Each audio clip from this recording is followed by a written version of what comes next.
RBS TV. Bem pra ti.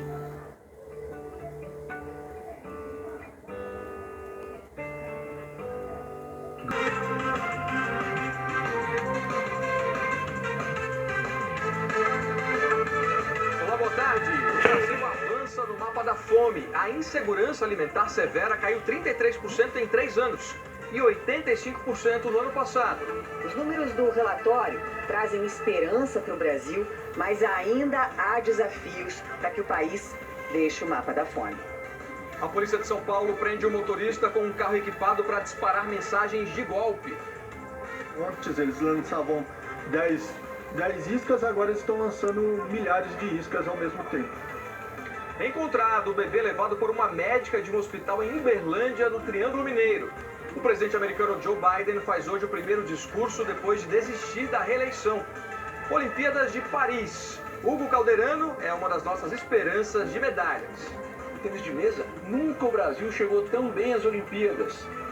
Começaram hoje as primeiras competições, há 2 dias da cerimônia de abertura. Na série sobre o legado olímpico, como Paris limpou o rio que corta a cidade. Agora a gente vai entrar em um desses barcos para saber como funciona o sistema de esgoto dos barcos. De que forma esses lugares existem sem poluir a água do Rio Sena que está aqui atrás de mim. E tem uma entrevista exclusiva com Maria Bethânia e Caetano Veloso. A gente vira espectador da Bethânia, mesmo que seja o irmão mais velho.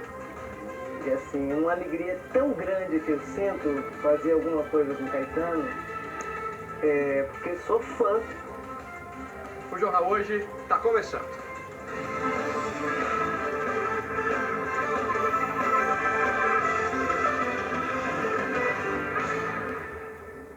A polícia de São Paulo prendeu hoje o motorista de um carro que circulava pela cidade, mandando mensagens de golpe para celulares das redondezas.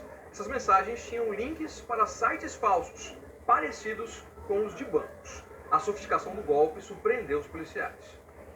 As fotos são para registro dos peritos. Esse carro funcionava como um disparador em massa de mensagens. Dentro dele, uma antena e um computador.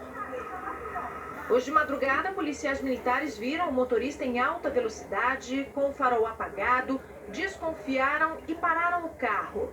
Foi aí que descobriram o equipamento. Ao ser questionado, o indivíduo confessou pra gente que ele rodava cerca de 8 a 12 horas por dia, geralmente em áreas mais nobres, como a Avenida Paulista e Itaim, e que esse aparelho ele emitia diversos SMS para os celulares ao redor, né? Esses SMS que emitia continha um link. O disparo de mensagens falsas de um carro é a novidade da vez para um crime já manjado, que em inglês se chama phishing. E por aqui, numa tradução livre, seria a pesca de dados. É como se esse carro, com o equipamento apreendido, jogasse a isca virtual. E qualquer pessoa que se aproxime dele, uns 15 metros mais ou menos, olha, eu mesma, assim que cheguei aqui na delegacia, já recebi a mensagem falsa com o golpe. E não só eu, todo mundo da equipe, os próprios peritos e até mesmo o delegado, todo mundo recebeu também.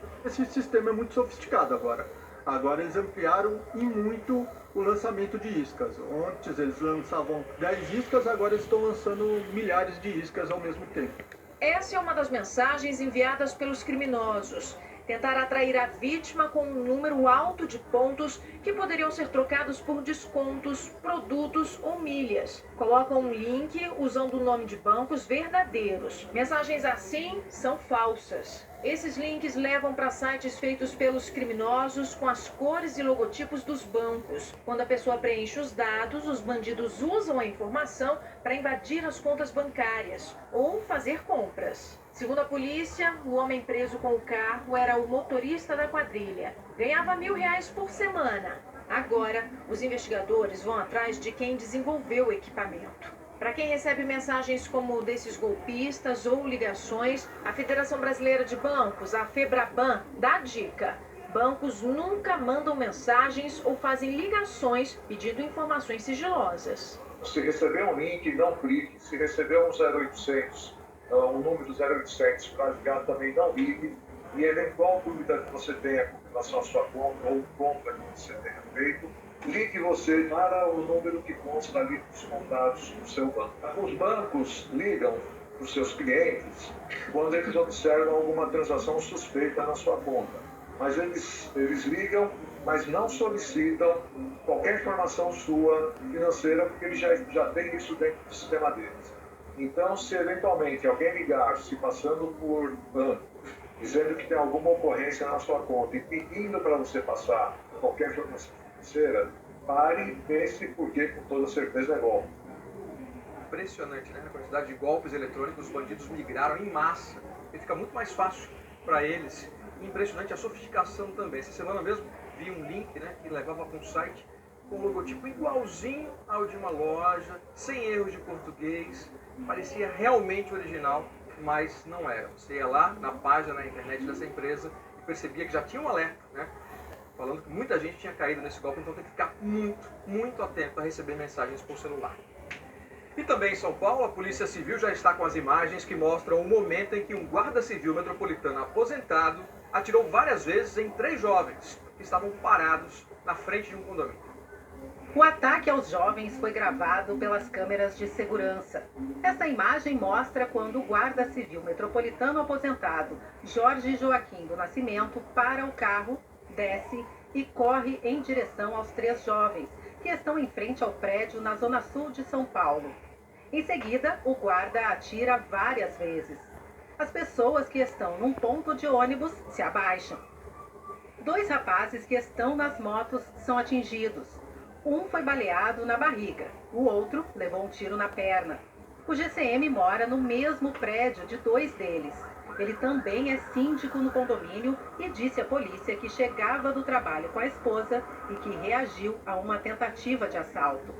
Mas testemunhas disseram que os jovens tinham saído de um jogo de futebol. Você não estava de manhã, estava de chuteira ainda, entendeu? Dá para explicar muito bem que eles estavam voltando no campo. Então, tanta testemunha que quando eles não estavam no chão, chegaram outros meninos que estavam junto com eles jogando, né? Porque eles chegaram primeiro porque vieram de moto. E o campo fica aqui para eles. Conheço eles, são trabalhadores, entendeu? Eu conversei com uma das vítimas. Ele contou que estava esperando o irmão dele, um dos jovens baleados. Quando eles chegaram, meu irmão colocou a moto aqui e nós estávamos conversando, eles falaram que estava barulho de tiro. No primeiro momento, a Polícia Civil de São Paulo registrou o caso como tentativa de roubo e legítima defesa. Mas depois da investigação, o caso tomou outro rumo. E o GCM Jorge Joaquim do Nascimento pode responder por tentativa de homicídio e denunciação caluniosa. Vira a volta aí na investigação, vamos ver agora como é que ela evolui, né? Nós não conseguimos contato com a defesa do guarda civil metropolitano aposentado, Jorge Joaquim do Nascimento. Está preso na Bahia o 3º suspeito da morte da líder religiosa Mãe Bernadette. 2 homens ainda estão foragidos. Idney Carlos dos Santos de Jesus, conhecido como Café, está preso desde ontem à noite. Ele estava em um condomínio na praia de Itapuã, em Salvador. Com ele, os agentes encontraram uma arma e drogas. Idney é apontado como um dos autores do plano de executar a líder quilombola Maria Bernadette Pacífico, conhecida como Mãe Bernadette. A polícia investigava Idney também por suspeita de integrar um grupo criminoso responsável pelo tráfico de drogas na região metropolitana de Salvador. A Polícia Civil da Bahia apontou 5 homens como integrantes do grupo que matou a Ialorixá em agosto do ano passado. 2 ainda estão foragidos. Essa semana, a Justiça do Estado determinou que 3 vão a júri popular. Um deles, Marílio dos Santos, ainda não foi encontrado, mas tem advogado e, por isso, vai ser julgado. A Polícia Civil continua com as investigações para localizar Marílio dos Santos e um outro foragido, Josevan Dionísio dos Santos. O trabalho ele segue intenso, então a prisão hoje de Café foi mais um marco, mas estamos trabalhando para que muito em breve nós consigamos alcançar esses 2 remanescentes e aí fazer a justiça em sua completude. A líder quilombola foi assassinada no quilombo Pitanga dos Palmares, em Simões Filho, região metropolitana de Salvador. Ela foi morta com 25 tiros na frente dos netos. O inquérito concluiu que ela foi executada por combater a expansão do tráfico de drogas na região. Na época, o Ministério Público denunciou 5 pessoas. De acordo com a Justiça, a decisão de apenas 3 irem à júri popular está relacionada ao desmembramento do processo. Agora, com a prisão, a ação penal que existe contra Idney volta a ter andamento. O processo, então, passará pela fase de instrução criminal. E, após isso, a Justiça decide se ele vai à júri popular. A decisão do TJ ainda cabe recurso. Para o filho de mãe Bernadette, perto de completar 1 ano da morte, a sensação é de que a justiça está sendo feita. Um crime contra a vida, um crime que mobilizou toda a sociedade brasileira. Eu já esperava, foi acertadamente os juízes.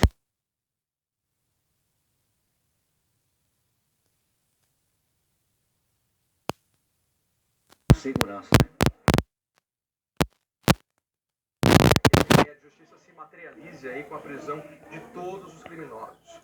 A defesa de Marílio dos Santos disse que vai recorrer ao Tribunal de Justiça porque não existem elementos e provas que possam responsabilizar o cliente por esse ato que culminou com o assassinato de mãe Bernadette.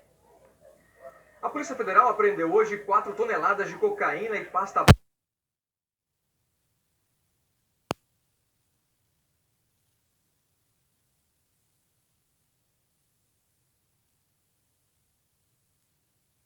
cocaína seguiria para Manaus e depois para outras capitais brasileiras. 3 pessoas foram presas e um fuzil foi apreendido.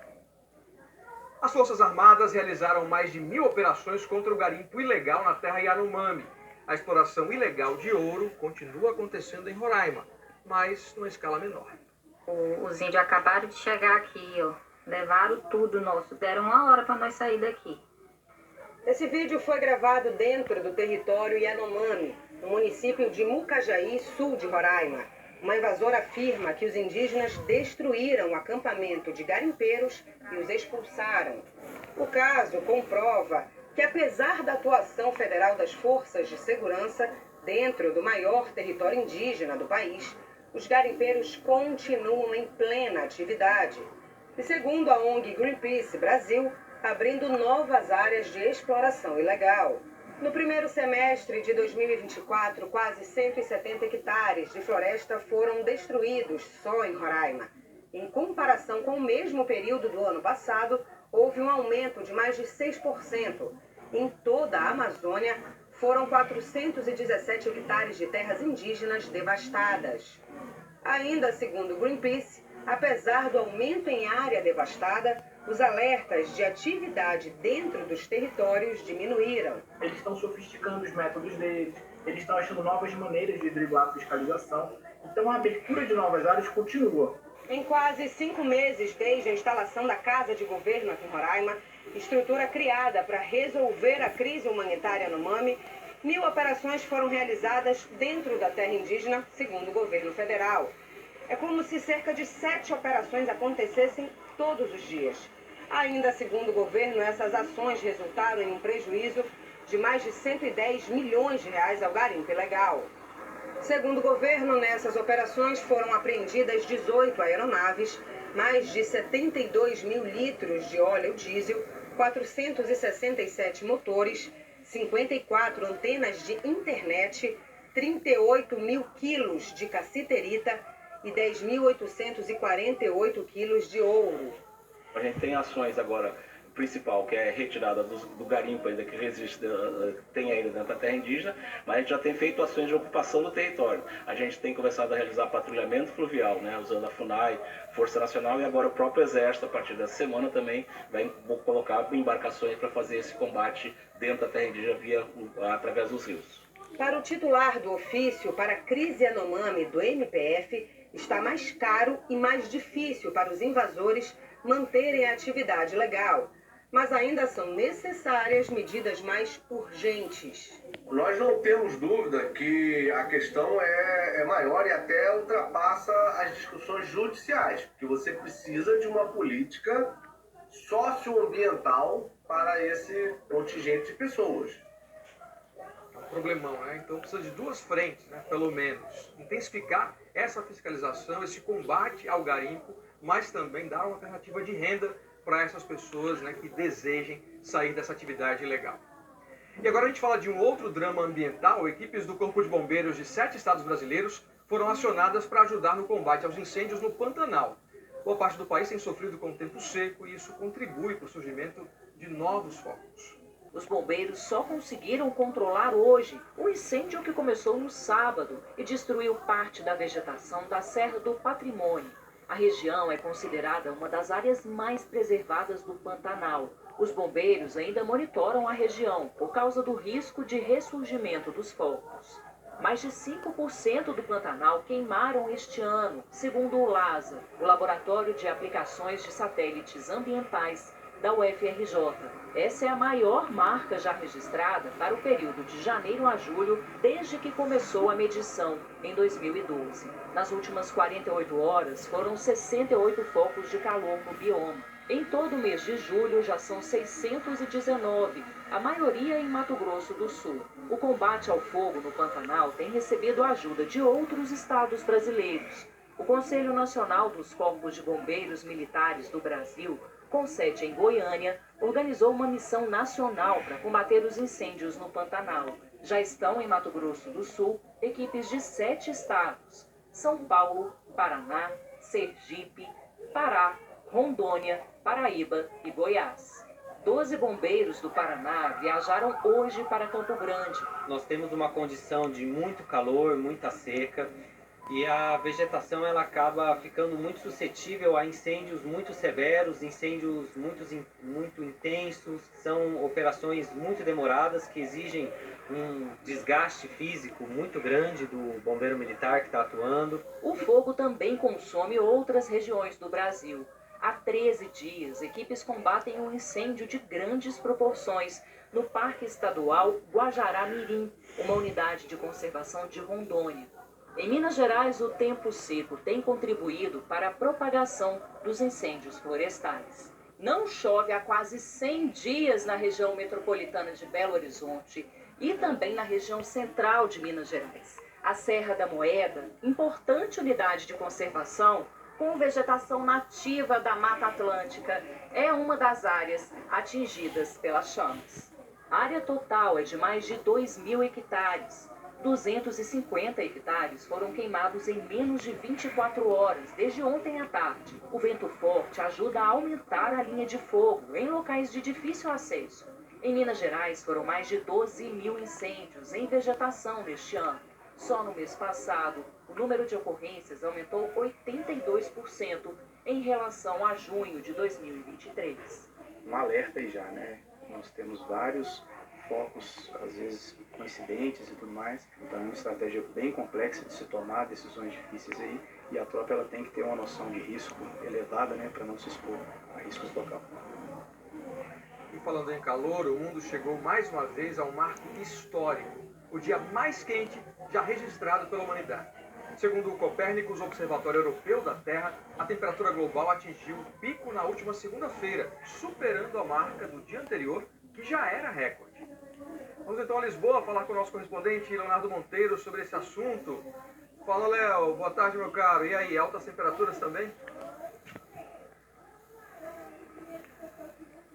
Oi, Alan, boa tarde para você, boa tarde para todo mundo. Olha, foram 2 recordes batidos em sequência. O de domingo, quando o Serviço de Alterações Climáticas Copérnicos aqui da Europa mediu 17,09 graus Celsius de temperatura média global. E anteontem, segunda-feira, que quebrou esse recorde de domingo, com 17,15 graus registrados. Portanto, foi o dia mais quente já visto desde 1940. Para a gente ter uma ideia, julho de 2024, Alan, marcou o 13º mês consecutivo mais quente desde o início dos registros. Cientistas do clima alertam que 2024 deve ser o ano mais quente da história, superando 2023, que atualmente detém esse título. Esses recordes de temperatura, em parte, acontecem por causa do efeito El Niño, que é um fenômeno natural que aquece as águas do Oceano Pacífico e que aumenta o impacto das mudanças climáticas causadas pelo homem no aquecimento do planeta. E são elas as grandes responsáveis pelo aumento de temperatura. Eu lembro que esse aquecimento chega no momento em que o hemisfério norte está em pleno verão, com ondas de calor que atingem principalmente aqui a Europa, a Rússia, a China e parte dos Estados Unidos. Os registros de eventos extremos, como incêndios e inundações, se espalham pelo mundo. Bem, a gente está aqui bem na beira do Rio Tejo, o rio mais famoso aqui de Portugal. De vez em quando, alguns portugueses e turistas tentam se refrescar aqui na beira do rio. Meu pé, inclusive, está todo molhado. Agora, Alain, o que mais preocupa os cientistas é que julho também caminha para ser o 14º mês seguido de recordes de temperatura global. E há consenso entre esses cientistas de que vivemos, sim, uma emergência climática. Alain. Pois é, né? Lisboa, apesar desse ventinho que a gente percebe aí pelas ondas, com temperatura acima dos 30 graus, né, Léo? É muito calor, não só aqui no Brasil, mas no mundo todo. Obrigado, meu caro. Bom trabalho para você. Vamos falar com o Thiago Scheuer também, porque aqui no Brasil, além do calor que voltou a atingir o Centro-Sul, também não tem chovido, né, Scheuer? Tudo bem? Tudo beleza? Bem-vindo. Boa tarde, obrigado. Boa tarde, gente. Pois é, você falou dessa falta de chuva. Isso é comum nessa época, viu, Alain? Comum chover pouco no centro do país. Só que alguns lugares já estão há alguns meses sem uma gota de chuva. Faz mais de 90 dias, por exemplo, que não chove nessas capitais. Em BH, 96, Brasília, 92 dias na secura, Goiânia, 95 e Cuiabá, quase 100, 97 dias. E o dia de hoje vai entrar para essa conta também, porque não tem previsão de chuva em praticamente todo o Brasil. Tudo aqui no amarelo, como você está vendo. E veja só, sul do Brasil quase inteiro, né? Curitiba está nessa área sem chuva hoje. Poucas nuvens no céu, como a gente vê nas imagens ao vivo da capital paranaense, máxima de 23 graus agora à tarde. E mais uma vez, tarde vai ser de ar muito seco em toda essa área colorida do mapa. Então, em amarelo, do Acre, passando pelo Piauí, indo até o Paraná. E aí a área mais crítica é essa em vermelho, umidade muito baixa, em Mato Grosso, pegando parte de Goiás e norte de Mato Grosso do Sul. No estado de São Paulo, umidade em torno de 20%, e é o que está previsto para agora à tarde aqui na capital paulista. Você vê essas imagens ao vivo também, 26 graus de máxima. Aliás, ontem a umidade do ar despencou, chegou aos 13% na zona norte da cidade. Isso já é estado de alerta, aqui a gente traz a tabela para você entender, tá? Abaixo de 12%, quando a umidade fica assim, situação de emergência. Atenção entre 21% e 30%, observação entre 31% e 40%, e o nível adequado para a nossa saúde, 60%. Então, muito abaixo do adequado. Pois é, estamos falando de umidade quase deserto, né, Scheuer? Isso, exatamente. E as temperaturas, hein? Continuam lá no alto? Continuam, né, Alain? Principalmente no centro-sul, que estava mais frio, mas agora está subindo. Então, Campo Grande chegando aos 31 graus agora à tarde, Rio de Janeiro aos 29, Porto Alegre aos 26. Centro-Norte sempre mais quente, 35 em Palmas, 36 em Teresina, 28 em Salvador e 37 graus em Porto Velho. Falei de Salvador, inclusive ainda tem chuva, tá valendo ali para Salvador, parte aqui, né, do litoral da Bahia e também indo até o litoral do Rio Grande do Norte. No norte do país, entre o Pará, Amapá, Roraima e Amazonas, como nos últimos dias. E dá uma olhada, porque volta a chover fraco também na fronteira gaúcha, 5 milímetros, anunciamos, né, inclusive isso ontem aqui. Pois é, lembro de você dizer que a chuva ia avançar, né, do Rio Grande do Sul para os outros estados ali da região sul. Sim, isso tá mantido, viu? Entre amanhã e o fim de semana, duas frentes frias vão passar, então, na sequência. A frente fria por onde passa traz chuva primeiro, né? Então, pela região sul, levando chuva até o Paraná. Inclusive, essa chuva pode ser forte no domingo em parte do Rio Grande do Sul. Depois dessa chuva, aí sim vem o frio, e é o frio intenso que vai voltar. E essa massa de ar polar, ela vai começar a invadir o Brasil a partir da próxima segunda-feira, deixando primeiro a região sul mais gelada, como a gente vê nesse azul. No restante do país, os próximos dias ainda vão ter tardes mais quentes e secas no sudeste e no centro-oeste. No nordeste vai fazer calor em toda a região e chuva fraca no litoral nos próximos dias. E no norte, uma chuva mais forte entre o norte do Amazonas e Roraima também. Fechou, meu caro? Beleza, mano? Até amanhã. Vamos continuar. Amanhã eu atualizo esse frio aí que vai chegar. Um abraço. Até mais. Valeu. Tchau. Um avião de pequeno porte pegou fogo logo depois de decolar no aeroporto de Katmandu, no Nepal. 18 pessoas morreram. O vídeo do momento do acidente mostra a imagem de uma câmera de segurança sendo reproduzida num telefone celular. A imagem captura o instante em que o avião mergulha no solo e explode em chamas. Você vê aí nessa imagem. A bordo estavam 2 tripulantes e 17 técnicos de manutenção aeroportuária que iam trabalhar em outro aeroporto recém-inaugurado. Apenas o piloto sobreviveu. Ele está no hospital e não há informações sobre o estado de saúde dele. O primeiro-ministro de Israel, Benjamin Netanyahu, discursa daqui a pouco no Congresso americano. Mas mais de 30 congressistas democratas já